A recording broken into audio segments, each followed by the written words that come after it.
पुण्याचे upper police आयुक्त मनोज पाटील यांची आज 18 जूनला पत्रकार परिषद पार पडली। यावेळी पुण्यातील वाढत्या अपघातांवर बोलताना कल्याणीनगर अपघातानंतर 920 ड्रंक अँड ड्राईव्हच्या केसेस दाखल केल्या असून पुणे शहरात अपघाताचे 22 ब्लॅक स्पॉट असल्याचं त्यांनी म्हटलं। यासोबतच पुणे शहरात जड वाहनांच्या प्रवेशाबद्दल आदेश दिले असून त्यांच्या अंमलबजावणीमुळे अपघात कमी होण्यास मदत होईल असंही ते म्हणाले। यासाठी प्रयत्न आपण करतोय। नुकतीच 3-4 दिवसापूर्वी DCM सरांनी अजितदादांनी मीटिंग घेतली होती। तर त्यामध्ये CP सर आणि डिव्हिजनल कमिशनर यांनी सजेस्ट केल्याप्रमाणे पुणे जिल्हा हा सेव्ह लाईफ फाउंडेशन यांना बोलून त्यांच्याकडून या जिल्ह्याचा अभ्यास करण्याचा एक आदेश देण्यात आला होता। त्या दृष्टीने सेव्ह लाईफ फाउंडेशन बरोबर चर्चा केली आम्ही प्राथमिक। तर त्यांनी पुणे जिल्ह्यासाठी काम करण्याचं त्यांनी होकार दिलाय। आता उद्या त्यांची टीम येते आणि मग ती पुढचे 3 महिने अभ्यास करेल। अभ्यासाच्या नंतर त्याचा अहवाल निश्चित दिला जाईल। सर्वसाधारणपणे जे अपघात होतात या अपघातामध्ये 3 प्रकारे अपघातामध्ये कमी करता येऊ शकते। पहिला आहे एन्फोर्समेंट, जी अर्थातच ट्रॅफिक पोलिसांवरती सगळ्यात जास्त त्याची जबाबदारी आहे। चांगल्या पद्धतीचं एन्फोर्समेंट असेल तर निश्चितच वाहतुकीच्या अपघातामध्ये घट येण्यासाठी मदत होते। या एन्फोर्समेंटमध्ये विशेषतः ड्रंक अँड ड्राईव्ह म्हणजे आपण बघितलं की हा मोठा अपघात झाल्यानंतर गेल्या साधारण 10 ते 15 दिवसाच्या कालावधीमध्ये 921 इतक्या ड्रंक अँड ड्राईव्हचे केसेस ट्रॅफिक पोलिसांनी आणि पुणे पोलिसांनी केलेले आहेत। इथून पुढे सुद्धा हा असाच या पद्धतीने चालू राहील। जिथे कोणी दारू पिऊन गाडी चालवत असेल आणि तो अपघात करत असेल तर वेळप्रसंगी परिस्थिती पाहून 304 कलम सुद्धा इन्व्होक करण्यात येईल। हे 304 ऐवजी 304। याच्यानंतर दुसरा महत्त्वाचा विषय यातला म्हणजे इंजिनिअरिंगचा। तर इंजिनिअरिंगच्या संदर्भामध्ये पुण्यामध्ये 22 ब्लॅक स्पॉट्स आहेत आणि या 22 ब्लॅक स्पॉट्स कशी सुधारणा करता येईल याच्यासाठी महानगरपालिका, PWD, NHA आम्ही सगळेजण बसून याच्याबद्दल चर्चा करतोय आणि काही ठिकाणी काय इमिजिएट सुधारणा करता येण्यासारख्या आहेत का तर ते पाहून त्याच्यामध्ये सुधारणा केली जाईल। तिसरा विषय अर्थात एज्युकेशनचा आहे। एज्युकेशनमध्ये ट्रॅफिक पोलीस सुद्धा काम करतायत आणि आम्ही सगळ्यांना अपील करतो की एज्युकेशनमध्ये ट्रॅफिक रूल्स अँड रेग्युलेशन पालन करणं हे फक्त तुमच्यासाठी दुसऱ्यासाठी नाही तर तुमच्यासाठी सुद्धा गरजेचं आहे। हे सुद्धा सांगण्याचा आपण प्रयत्न करतोय। आता जेवढे अपघात होतात विशेषतः फेटल अपघात होतात याला ट्रॅफिकचे PIs आमच्या आता जागेवरती भेट देत आहेत आणि त्या ठिकाणी एन्फोर्समेंट रिलेटेड किंवा इंजिनिअरिंग रिलेटेड अशी काही उपाययोजना असतील तर त्याच्याबद्दल विचार होऊन त्या उपाययोजना तिथं करता येतील का आणि त्याला किती कालावधी लागेल यासाठी आम्ही प्रयत्नशील आहोत।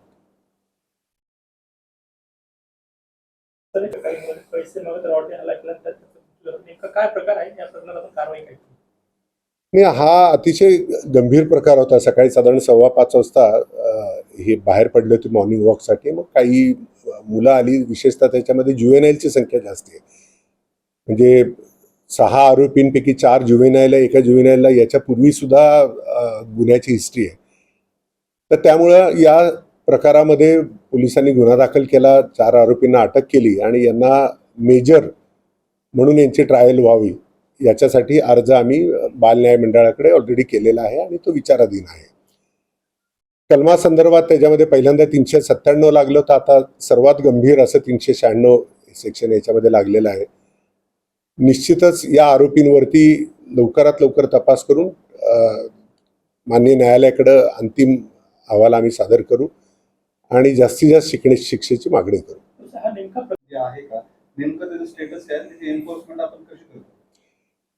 याच्यामध्ये CP साहेब आल्यानंतर यापूर्वीच्या सर्व ऑर्डर्सला एकत्रित करून आपण एक जड वाहनांना बंदी संदर्भात आदेश काढलेला आहे। याचा अर्थ शहरामध्ये कुठंच जड वाहनाने येऊ नये असं नाहीये। जर असं केलं तर अर्थव्यवस्था बंद पडेल। काही वाहनांना म्हणजे जसे रेशनिंगचे साहित्य घेऊन जाणारी वाहनं असतील, शहरामध्ये मोठे मोठे प्रोजेक्ट्स मेट्रो आणि इतर सुरू आहेत, तर यांना आपण परवानगी द्यावी लागते। यांना आपण अटी शर्तीवरती परवानगी देतो। सर्वसाधारणपणे मार्केट यार्ड आणि जो टिंबर मार्केट आहे इथे सुद्धा आपल्याला जड वाहनांना परवानगी काही कालावधीसाठी द्यायला लागते। शहरातून जाणारी थ्रू वाहतूक जी आहे त्याच्यावरती निश्चित बंधन आहे. म्हणजे कोणी सोलापूरवरून मुंबईला जायचं असेल तर त्यांनी पुणे शहरातून जायचं काही कारण नाही आहे, त्याच्यावरती बंदी आहे. अर्थात ही बंदी दिवसभरासाठी असते, रात्रीच्या वेळेला ती शिथिल केली जाते आणि रात्रीच्या वेळेला वाहनांना आपण जायला परवानगी देतो. तर त्याच्यामुळे जड वाहनांच्या संदर्भातले जे आदेश काढलेले आहेत त्याची अंमलबजावणी ची पद्धती ह्याच्यामध्ये खूप सुधारणा झालेली आहे आणि निश्चित त्याच्यामुळे अपघात कमी होण्यामध्ये मदत होईल.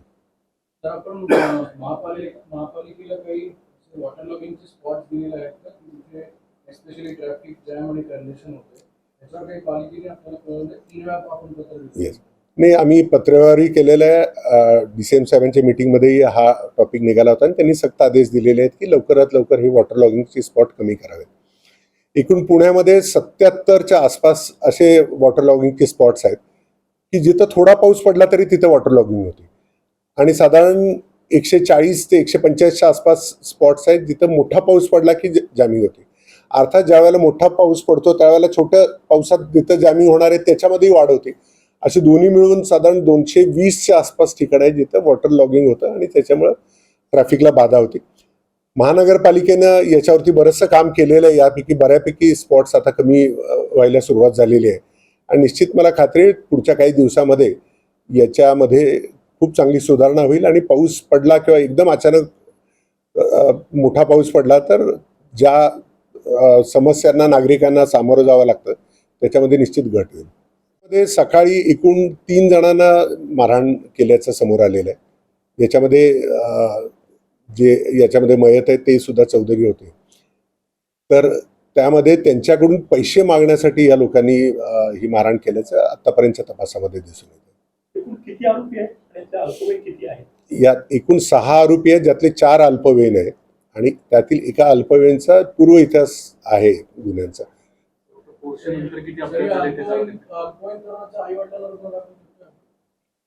नाही, याच्यामध्ये त्या प्रोव्हिजन्स डायरेक्टली इन्व्होक होतील असं वाटत नाही आता, पण तपासामध्ये जर काय आलं पुढे तर निश्चित कारवाई होईल. आता ती मी घेऊन देतो तुम्हाला. सर, एक विश्रांतवाडीमध्ये ही काल एक अपघात घडला ज्याविषयी काही केलं आहे? हो, नाही, अपघात आता मी आपल्याला सांगत होतो की अपघात अलीकडच्या काळात काही घडलेले आता प्रत्येक अपघाताचा आम्ही ॲनालिसिस करतोय. जसं आपण बघितलं असेल गंगाधाममध्ये एक अपघात झाला होता, चांदणी चौकात इथे एक अपघात झाला होता. तर इथे रस्त्याची परिस्थिती कारणीभूत आहे. इथं तीव्र स्लोप आहे आणि या तीव्र स्लोपमध्ये खाली उतरताना मोठी वाहनं कंट्रोल होत नाही. तर एका ठिकाणी तर आम्ही असा निर्णय घेतो की तिथे जड वाहनांना बंदी करणं, पण चांदणी चौकामध्ये जड वाहनांना बंदी करणं शक्य नाही. परंतु तिथं काही उपाययोजना करता येईल का या संदर्भात CP सरांनी, महानगरपालिका आयुक्तांनी आणि DCM सरांनी त्यांनी आदेश दिलेले आहेत. आम्ही सुद्धा ज्या महत्त्वाच्या ठिकाणं आहेत त्या ठिकाणी मी आमचे DCP ट्रॅफिक आम्ही व्हिजिट करून तिथं काय उपाययोजना करता येतील का हे बघतोय. ते समजून घ्या की ॲक्सिडेंट स्पॉट याचा अर्थ तिथं वारंवार अपघात होतात आणि याला आपण या अपघातांना निव्वळ ड्रायव्हरला जबाबदार धरणं, कारण गुन्हा तर आपण दाखल ड्रायव्हरवरती करतो, परंतु तिथं जर अशी परिस्थिती असेल का एकाच ठिकाणी अपघात घडतात, कुठे काहीतरी तिथे इंजिनिअरिंगची चूक असू शकते. या सुधारल्या तर निश्चित अपघाताचं प्रमाण कमी होण्यामध्ये मदत होईल. एन्फोर्समेंट चांगल्या पद्धतीचं जर असेल तर त्यानं सुद्धा अपघाताची संख्या कमी होईल. शहरात मध्यवर्ती भागामध्ये यापूर्वी जड किंवा अतिजड वाहनं जी होती त्यांना दिवसा प्रवासाला बंदी करण्यात आली होती. केलेलं नाहीये, परंतु पोलिसांचं आमचं असं म्हणणं आहे की याचे एंड युजर्स पोलीस आहेत, ट्रॅफिक पोलीस आहेत. त्यामुळे मेंटेन करणारा आणि बसवणारी एजन्सी एक असेल आणि वापरणारी एजन्सी एक असेल तर त्याच्यामध्ये थोडासा डिफरन्स राहू शकतो. वाहतूक पोलिसांच्याकडे किंवा पुणे शहर पोलिसांच्याकडे हे जर आले सिग्नल तर त्याचा निश्चित फायदा होईल. अर्थात याला बऱ्याच प्रोसिजरल आस्पेक्ट्स आहेत, कारण आत्तापर्यंत पूर्वीच्या 10-20 वर्षापूर्वी ट्रॅफिकची समस्या एवढी मोठी नव्हती. आता कालानुरूप याच्यामध्ये युटिलिटी वाईज काही बदल करावे लागतील तर धोरणात्मक निर्णय आहे. आमच्याकडून याबद्दलचा प्रस्ताव शासनाकडे एक पाठवण्यात आलेला आहे आणि आम्ही त्याचा पाठपुरावा करू. निर्णय झालेला नाही, कारण हे एवढं सोपं नाही आहे, कारण इंजिनिअरिंग हा आस्पेक्ट आमच्याकडे नसतो. म्हणजे ट्रॅफिक पोलीसकडे ट्रॅफिक इंजिनियर किंवा इंजिनिअरिंग नाही आहे, पण आम्हाला निश्चित खात्री आहे की विथ गायडन्स आणि एक्सपर्ट्स आम्ही हे ऑपरेशन करू शकू. हे आता अर्थात विचाराधीन आहे. याच्यावरती शासन जो निर्णय घेईल त्या पद्धतीने कारवाई होईल. या अपघातामध्ये जी अपघात करणारी व्यक्ती आहे ती दारू पिण्याने अपघात केलेला आहे आणि याच्यावरती तत्काळ कारवाई करण्यात आलेली आहे. आरोपीला अटक करण्यात आलेली आहे आणि याच्यामध्ये सुदैवानं गंभीर कुणी जखमी नाही आहे, परंतु हा अपघात आहे, गंभीरच आहे. तर त्याला आम्ही प्राधान्यानं त्या ठिकाणी सर्व वरिष्ठ अधिकाऱ्यांनी व्हिजिट दिलेली आहे आणि आम्ही हे प्राथमिकता ठेवलेली आहे.